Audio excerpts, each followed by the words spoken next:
What's up, guys? It's June. Today's video is going to be a little quick one.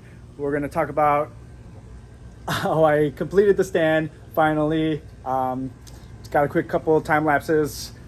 My brother ended up coming to help me out, so you guys will kind of see him for a few snippets here and there. But yeah, stay tuned. Let's get started.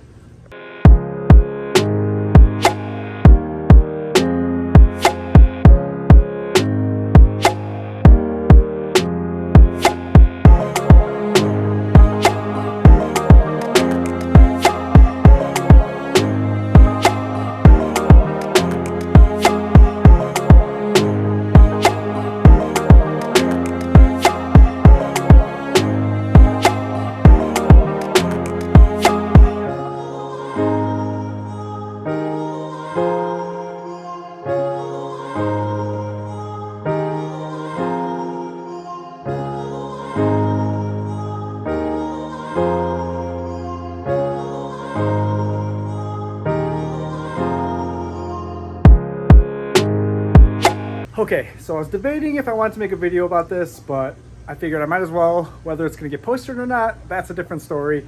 But we just we're continuing the cinder block and 2x4 fish rack.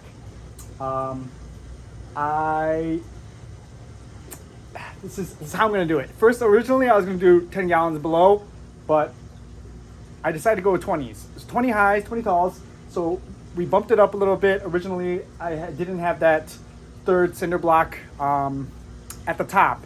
But since I'm going to be putting 20 talls, 20 highs, I'm going to need that third one there. So hopefully it's going to be 3, 3. And then I'm going to figure out what to do with the second row. And then I think I'm going to put my 33-gallon long at the top, which is going to free up down there for the 55-gallon acrylic tank. Gonna do it right here.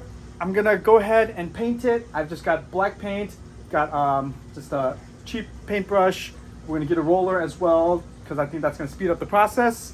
And then paint the first row, second set of cinder blocks, and then we're gonna put on the second row of 2x4s. We're gonna paint that with the third row as well. If you can see up there, I've went ahead and added the outlet. I am trying to wire it, but it's a pain in the butt. So I had to get that in there first just so I can finish building the stand. So I think we're just gonna skip ahead and show you what it looks like after I finish all the painting.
All right, guys, so this is the stand. It's pretty much complete. That tank, I kept on freaking out because it looks like it's bowing, but I measured everything and leveled it, and it's perfectly fine. The only thing that wasn't level is these three pillars they were like ever so slightly taller than these two. But with about 400 pounds on there, I tried to get my shoulder up under and push it up, but I couldn't do it. I am really weak, so I was trying to figure out what can I do to not break that down or drain out all the water to be able to do this. And I thought to use a car jack. Um, you know, while this definitely probably isn't the best way, it worked. I did it ever so lightly. You can kind of see there how it was rigged. I got these really small pieces of plywood, put them under there, and now everything is dead on even, minus some slight wood off balances. Like it's coming up a little bit there and there. But if you're going to build a stand like this, make sure the crown is arced going upwards. So it makes sense that they're like that. Because if it's crown going downwards, then that's even worse. So that's what it looks like. I'm still painting the tanks right there. So it's not done, but oh yeah, we set up the 55 acrylic.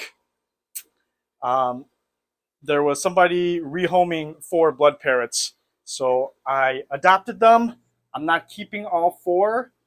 They're definitely too small for any of my tanks to have all 4 of them. And look at that guy. That guy's massive. Like, yeah, he's bigger than my hand size. And he's got a little weird mouth. But I've already found people to take in a couple of them, so they're in a holding / quarantine right now, which doubles as a leak test for this acrylic tank. But yeah, that's pretty much how my stand build went. Upgrading the fish room, got my electrical at like 30%, got the stand pretty much 90%, finished painting the tanks. So hopefully in the next video, everything will be complete, minus my electricity. I am just dragging on that because it's not as important right now. But once I get the shelves on my stand stocked and my tanks ready, I will be needing that done.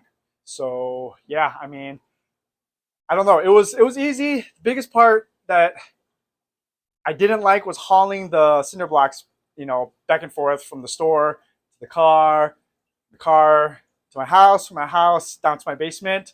So yeah, that took a dozen trips. But besides that, I mean, it came out pretty decent. Obviously I'm gonna paint those little trim pieces, the pieces I put in there, black. But yeah, I mean, it's looking really sturdy. I dig it. Reason I went with this stand is because it is pretty modular, so I can customize it. Like if I wanted to add on, let's say, another rack here instead, I'll just tack on some more cinder blocks, go do some 2x4s, or fill in that little space. Likewise on the other side. So yeah, I don't know. We'll see how it works.